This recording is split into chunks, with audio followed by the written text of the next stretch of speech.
కామారెడ్డి జిల్లాను వరుణుడు ముంచెత్తాడు. జిల్లా వ్యాప్తంగా ఉరుములు మెరుపులతో కూడినటువంటి భారీ వర్షం కురిసింది. ఒక్కసారిగా కుండపోతగా విరుచుకుపడడంతో జిల్లా కేంద్రం జలమయమైపోయింది. అత్యధికంగా కామారెడ్డి టౌన్లో 82 మిల్లీమీటర్ల వర్షపాతం నమోదైంది. రోడ్లపై భారీగా వరద నీరు చేరడంతో వాహనదారులు ప్రయాణికులు తీవ్ర ఇబ్బందులు పడ్డారు.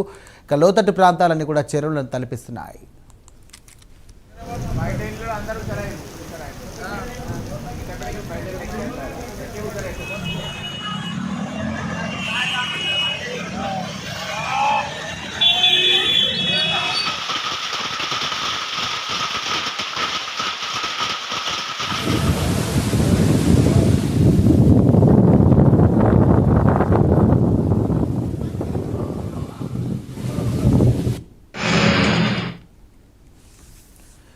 రైట్గా కామారెడ్డి జిల్లాలో ఆకాశానికి చిల్లు పడిందా అన్నట్టుగా వర్షం దంచుకొట్టింది. అకస్మాత్తుగా కురిసిన కుండపోత వర్షానికి రోడ్లన్నీ కూడా జలమయమయ్యాయి.